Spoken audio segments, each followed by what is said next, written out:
"Hey, ugly, is that your kid?" A defective product, just like her mom. These were the words thrown at me by my ex-husband, Sean, as he scrutinized me and my daughter who was sitting in the wheelchair. I was pushing from head to toe immediately upon our reunion after 13 years. I was about to retort with some foul language when Ken, my current husband, spoke up from behind me. "What's wrong with my daughter?" His deep baritone voice resonated so well that not only I, but also the people around us, couldn't help but turn around. However, I might have been the only one to notice the chilly undertone in his voice. Looking back at Sean, I could see his face had turned pale. "My name is R.A. I'm 35 years old, a stay-at-home mom living with my 3-year-old daughter, Natalie, and my husband, Ken, who is 3 years younger than me. The house we currently live in was originally built by Ken's parents right after Ken and I got married. My mother-in-law passed away suddenly from an illness, leaving her elderly husband living alone. We couldn't just leave my father-in-law by himself. So Ken's parents handed over the house they lived in to us and moved in with my father-in-law. However, one of the reasons probably was that they were worried about Ken's financial situation. Just after he had started his own business, they wanted us to live in their house without having to pay rent, which was a significant decision for us. I was overjoyed by my in-laws' kindness, and until Natalie was born, I used to visit my father-in-law's house every other day, helping with hospital visits and household chores. After Natalie was born, I slowed down a bit, but still made it a point to visit with Ken at least twice a month, helping out wherever we could or giving my in-laws a break to go relax at a spa resort.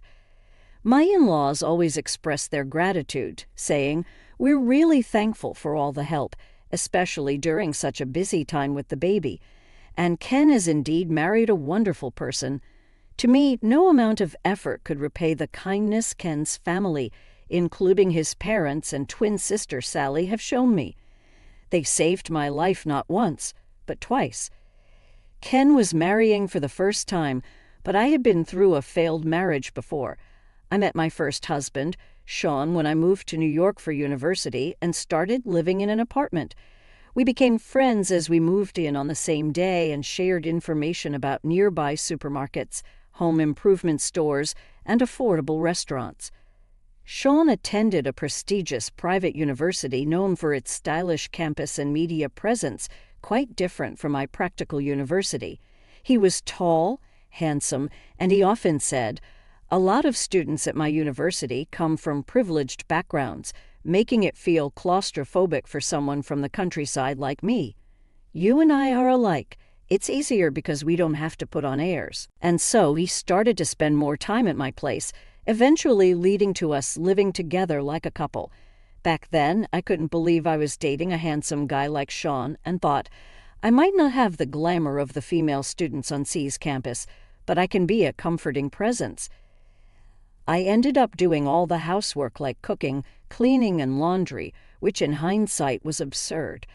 A man who seeks comfort right at the start of a relationship is hardly ever a good sign, as that comfort is purely self-serving. Because that comfort is just an abbreviation, but it is, in fact, the very egoism that makes it easy for him. But love is blind. I ignored Sean's selfishness, and when he said, "I want to quit my job because it's tough, but I can't afford to because I don't make much. My classes have gotten harder since I've advanced in my program," I suggested, "Why don't we move into a slightly bigger apartment? Don't worry about the rent." So we moved to a new apartment near our initial meeting place, and I ended up covering all the rent. Sean insisted on having 2 phone lines, one for him and one for me, claiming, "My dad got transferred to Europe for work around the same time I started high school, and my mom went with him. They're very conservative, and if they found out I was living with someone, they might stop sending money or even tell me to drop out. You wouldn't want that, and neither would your parents, even if we're planning to get married eventually." At the time, all I could think about was the prospect of marriage, not considering the implications of his request. This cohabitation put a significant financial burden on me since the apartment lease was in my name. I was responsible for not only the rent but also for utilities like electricity, gas, water, the landline phone bill, and internet charges, all of which were being withdrawn from my account. Initially, Sean had nobly offered, "Since you're covering the rent, I'll pay more towards the utilities." However, it wasn't long before he started saying, "Sorry, RA, I'm short on cash again this month because of social obligations with job hunting on the horizon." I can't afford to turn down invitations from friends in my seminar, and so I ended up shouldering all the expenses. Before I knew it, I was also paying for groceries and even the beer Sean drank after his baths, with Sean's contribution being limited to the occasional delivery pizza when his friends came over to hang out. Moreover, whenever he invited seminar or club friends over, he'd tell me, "I haven't told them we're living together because it had just led to awkward teasing. You should stay away from the apartment for the day." Outside of university classes, all my time was consumed by part-time jobs and household chores, leaving me with no one to confide in, rant to, or seek refuge with, forcing me to spend nights at manga cafes or diners. The summers were tough, but waiting on a park swing in the cold, early mornings for the time when I could return home without enough money for warmth, I couldn't help but cry, wondering what am I even doing with my life. As Sean and I reached our senior year and began job hunting in earnest, I finally snapped, accusing him of living like a leech. "You need to start contributing to living expenses immediately," I said. He switched to a soothing tone. "I'm so sorry, RA. I've just been taking your kindness for granted. Please don't be mad at me." His attempt to appease me was blatant, but it only highlighted the imbalance in our relationship. The next day, Sean unusually came to pick me up for my part-time job. When we got back to the apartment, he had cleaned up the place and prepared a dinner. He seemed to have gotten from a department store basement food hall, complete with a bouquet, wine, and even a cake. It was the first time I felt truly touched by Sean's thoughtfulness during our long relationship. He then presented me with a ring from a popular casual brand at the time, saying, "This is all I can afford right now, but someday I'll buy you a diamond worth 3 months of my salary." I remember blurting out a cliché about being the happiest I've ever been when he put the ring on my finger, but that was the only happy memory I had. Soon after, Sean said, "I'm torn between getting a job or studying abroad, but if things stay as they are, I'll just end up relying on you again, RA. It's a critical juncture in my life, so I want to try doing things on my own for a while." And with that, he moved out to share an apartment with friends. Left suddenly on my own, I was anxious, but Sean left some of his belongings with me and still contacted me twice a day by email or phone, so I thought, I shouldn't mope around. I need to focus on my job search, too. I managed to get an offer for my first choice company, a mid-sized trading firm, but around that time, I started receiving strange calls on a landline registered in Sean's name. Naturally, I'd hear the messages left on the answering machine with ominous words like, "We'll be in trouble if you don't repay us by this week," and "Don't take us lightly." I quickly contacted Sean's cell, but he just brushed it off, saying, "It's nothing.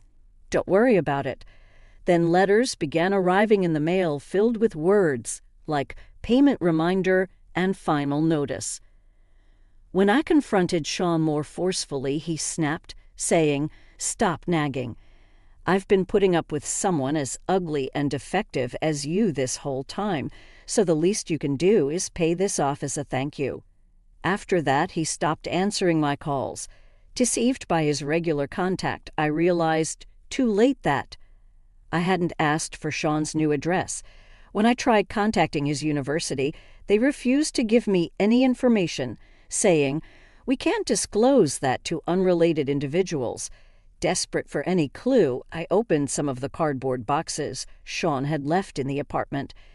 Inside were documents from several finance companies hinting at debts, old clothes with no resale value, and a used, outdated laptop.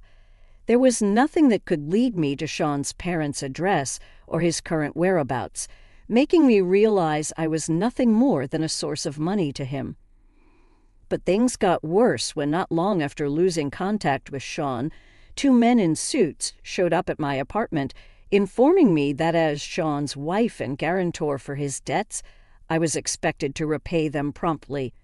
The additional blow at a time when I hadn't even recovered from the shock of being abandoned by Sean was enough to devastate me. It was Ken and his family who rescued me from this situation. That's why I've always wanted to do everything I can for my parents and Ken. However, as I was pushing my daughter Natalie's wheelchair through the mall, I had an unexpected reunion with Sean, the man who had betrayed and abandoned me 13 years ago. He looked at me and Natalie rudely, then approached with an unpleasant smile, and the first thing he said was, "Hey, ugly, is that your kid? A defective product, just like her mom."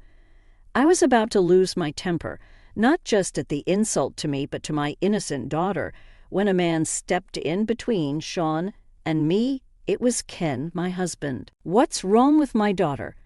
Ken asked, his voice carrying. Passers-by stopped to see what was happening, but Sean, for some reason, turned pale and didn't retort. As Natalie and I looked back and forth between Sean and Ken, Sean, unable to withstand the surrounding gazes, snapped at Ken, "This is private. It's none of your business, right?" But Ken, unflustered, replied, "I'm involved because it concerns my family. Otherwise, I wouldn't bother speaking to someone like you." Then, turning to Natalie, he said with a smile, "Mommy and Daddy have some business to take care of. Auntie will be here soon to pick you up. So why don't you go to her house first?" Hearing that, I couldn't help but exclaim, "What?" However, Natalie, who is unusually composed for her age and not easily surprised, said, "Okay, since it's a celebration, make sure you come early." Soon after, Ken's sister Sally arrived with her children, and Natalie left with them, leaving the scene behind. Then Ken, losing the initial momentum and slightly stooping towards Sean, who seemed somewhat diminished by the confrontation, pressured with a half-smile, "Let's have an adult conversation, shall we? It's best we move somewhere else rather than providing a free show for the public."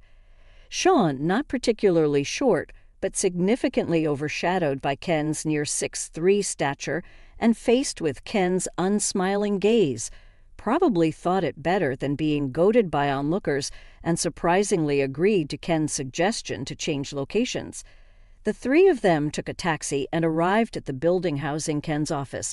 With the push of an elevator button and a glance at the tenant directory next to it, Sean realized they were headed to a law firm, which made his complexion turn pale again. But it was too late to run away, so he reluctantly joined them in the elevator.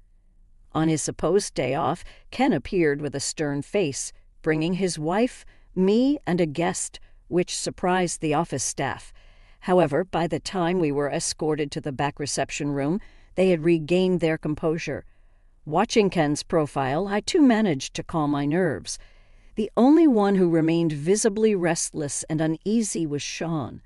Seeing Sean's state, Ken, with a sly smile, placed a stack of documents on the table after asking a staff member to bring them and casually mentioned, "It's terrifying how coincidences work, isn't it? To think we'd meet the very person involved before showing this investigation report to the chairman." Sean's complexion grew even worse upon hearing this, but I had no idea what they were talking about. Noticing my confusion, Ken began to explain to both Sean and me. The chairman he mentioned was a major client of Ken's office, the current chairman of a machine tool manufacturing company. Recently, the chairman personally summoned Ken to the company's headquarters, where he was introduced to the chairman's youngest daughter, who had just returned from studying in the United States.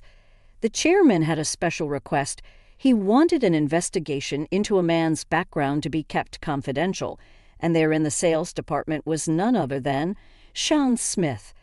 "Well, you were using a different spelling for Sean back then." Ken continued with a grin, making Sean's face grow even paler. Ken went on to explain that the chairman's granddaughter, while studying in France, had formed a relationship with a man at the same graduate school, promising each other a future together. This man had dropped out of a university just before graduating and moved to France to enroll in a local university. After graduating, he worked for a U.S. company's local branch but left, seeking further education in graduate school. The granddaughter, a smart woman, had fallen deeply in love with this man, who supported her through the homesickness after enrolling in a French university, having completed her master's degree earlier than him. She returned to Japan with him and asked her grandfather, the chairman, to approve their marriage and to consider him for a position in the family-owned company. The chairman was completely unaware of this man's existence around his granddaughter in France. However, the executive director, the chairman's daughter, had met the man several times during business trips to France and had been introduced to his parents stationed there. The executive director thought it too sudden for her adult daughter to marry and immediately join the family business as a future executive. So after a private discussion between the doting grandfather and the executive director, they discreetly commissioned Ken's law firm, which had a long-standing relationship with their family, to investigate Sean. Feeling a bad premonition, I asked, "Don't tell me that man isn't Sean, is it?" But before Ken could answer, Sean snapped back, "What? It's a problem if it's me. We've been over for ages, and who I marry has nothing to do with you." Sure, Sean was a part of my past I'd rather forget, and I had no interest in his current affairs, but there was plenty I wanted to say to him out of spite. Separated, yes, but right before that you filed for our marriage without my consent, made me a guarantor for your debts, then disappeared, I shouted. And Sean seemed taken aback for a moment, but quickly smirked. "You say that, but you wanted to marry me back then. I just made your dream come true. And in return, you helped a bit with my debts." Pointing at Ken, he continued, "I was worried when I had to update my passport at the embassy, but when I checked back here, I was relieved to find I was single. I never thought someone as ugly and defective as you would have someone else willing to take you in. So I was worried you might be waiting for my return." Just as I was about to lose my temper again, Ken stepped in. "I thought you had been quiet because you were reflecting, but a scumbag will always be a scumbag," he remarked, then smoothly explained how our marriage was an old leaving Sean officially single. It turns out when Sean disappeared and debt collectors came for me, Ken's father, my father-in-law, was the first to offer me advice. One of my part-time jobs was tutoring, and at that time my student was Ken's twin sister, Sally, who has now become my sister-in-law. Sally was a bright kid, but had started to skip school due to being ostracized by her classmates. Hired by her concerned parents, I learned that Sally was excluded for standing up for a friend who was also being ostracized. Trying to cheer her up, I not only helped with her studies, but also listened to her problems, which endeared me to her parents and grandparents, who began treating me like family.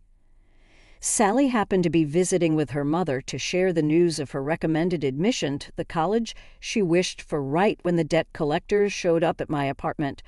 Shocked by my exhausted state and furious to learn about the marriage registration done without my consent and being made a guarantor for debts, she immediately contacted her father and grandfather, who brought me to this law firm. From there, my father and grandfather mobilized all their resources to resolve the situation. They started by filing for an annulment due to the unauthorized marriage registration and negotiating with the financial institutions about the invalidity of me being made a guarantor against my will. It was a tough battle, but given their expertise in this field, they managed to successfully resolve both issues. I was told facing a lawsuit for annulment and dealing with stubborn financial institutions was a tremendous effort, especially as Sean was nowhere to be found. Meanwhile, overwhelmed by this sudden misfortune, the shock of being abandoned by Sean, and the turmoil that jeopardized my college graduation and employment offer, I worried about how I could ever afford the attorney's fees. That's when my grandfather-in-law offered me a job at this firm where I worked diligently. I was hoping to repay them in some small way.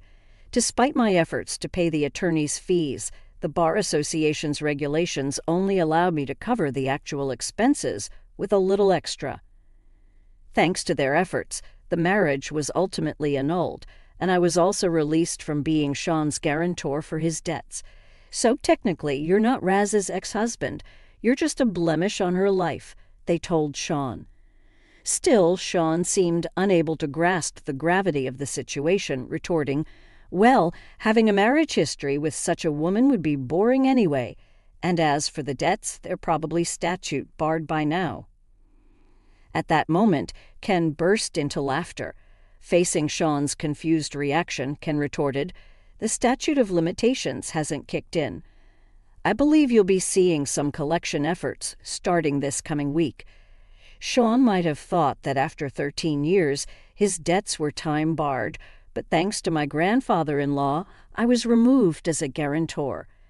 The financial institution, unable to track down Sean, devised a plan and transferred Sean's debt to a debt collection agency they had ties with.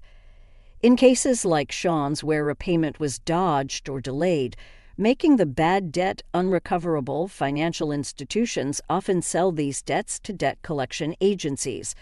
These agencies then are professionals in collections, employing all legal means possible. Thanks to their extensive knowledge of the law, the agency that purchased Sean's debt was no exception, and after proceeding with various legal steps, a court judgment initiated by the collection company has reset the statute of limitations for another 10 years, making the debt fully valid today. Moreover, the total debt, now inflated with accrued late fees and legal costs, has skyrocketed to several times the original amount. Hearing this, Sean momentarily looked disheartened, but then defiantly claimed, "Ah, such trivial money. Once I marry into that company's granddaughter's family and land a job there, it'll all be manageable." Such was Sean's shallow thinking. He probably assumed that marrying into the family as planned and securing an executive position at his father-in-law's company would make the debt repayment seem trivial. However, when Ken reminded him, "Do you remember what I mentioned earlier, who had hired me to investigate you?" Sean's face turned completely pale. The truth is, Ken is Sally's twin brother. While I had little interaction with Ken when I tutored Sally, only exchanging greetings, Ken had developed an interest in me after hearing Sally sing my praises like a sister. Eventually, as I unexpectedly started working at the office, Ken, having passed the bar exam during his university years, began working there too. He proposed to me, considering marriage despite my past, and owing much to my grandfather-in-law and his family. I initially refused, feeling it was improper. Yet Ken revealed he had known about Sean all along and still wished to marry me with the full support of his parents, grandparents, and Sally. By then, my parents, fully aware of my circumstances, also blessed our union, leading to a happy marriage with Ken. Unlike me, who wanted to seal away the past, Ken had harbored a desire for revenge against Sean for years. The request from the chairman was initially thought to be a coincidence of names, but further investigation confirmed that the Shea Smith who was the chairman's daughter's boyfriend was indeed the same Sean Smith who had discarded me like trash. Based on that, Ken was about to submit the report first thing next week. "You might have gotten away with it using different spelling overseas, but in here it doesn't work that way," Ken said, admonishing Sean for thinking such shallow tricks would work on a lawyer. He revealed that he had already scanned and emailed a report to the chairman and his granddaughter. "Since then, we've occasionally received inquiries from that financial institution checking if they had located you. I've also informed them about your situation." Sean, suddenly dropping to his knees, begged, "Please, somehow convince the chairman and the others that it was all a mistake." But Ken, with a sarcastic tone, questioned, "Why should I, a lawyer, tell such blatant lies to a client, especially when you've insulted my young daughter, who is in a wheelchair because of an injury, calling her ugly and defective? The truth is, Natalie's injury happened while she was on her way to violin practice. I took my eyes off her for just a moment, and she was knocked over by a high school student, distracted by their phone. Since then, Natalie has been somewhat withdrawn, worrying Sally and her kids, who, upon learning that Natalie won a prize in an art competition, suggested, "Let's celebrate her achievement." Today was supposed to be for that celebration, but Sean's unexpected appearance turned it into a complete disaster.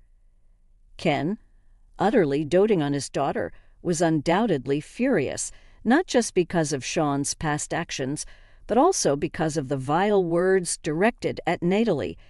Even as Ken coldly dismissed him, Sean, without any shame, continued to cry out loudly, pleading, "Please, the future of a man's life is at stake here. Are you going to ruin it?" But Ken responded, "Ruin someone's life? Which right do you have to say such a thing? What you tried to do to R and the chairman's granddaughter was exactly the act of ruining someone's life. It's like the saying, 'Curse others and you dig 2 graves,' a boomerang that came right back at you. You should accept it gracefully." When Sean still tried to cling to him, Ken brushed off his arm and said, "The exit is that way," calling the building's security to escort Sean out. As Sean's cries and resentments faded away, Ken and I exchanged smiles. Later on, Sean rushed to his girlfriend, the chairman's granddaughter, and made excuses, but she, already harboring suspicions, was outraged by the revelation of the truth and refused to see him again, effectively giving him the boot. However, the chairman and the executive director, upset over their beloved daughter and granddaughter being hurt too, took further action. Sean, attempting to reconcile and bombarding her with messages and emails, was reported to the police for suspicion of being a fraudster trying to marry and infiltrate the company with a fake resume. While it didn't escalate to a criminal case, a warning was issued for the stalking. Sean, persistent in continuing his harassment, was eventually arrested and prosecuted.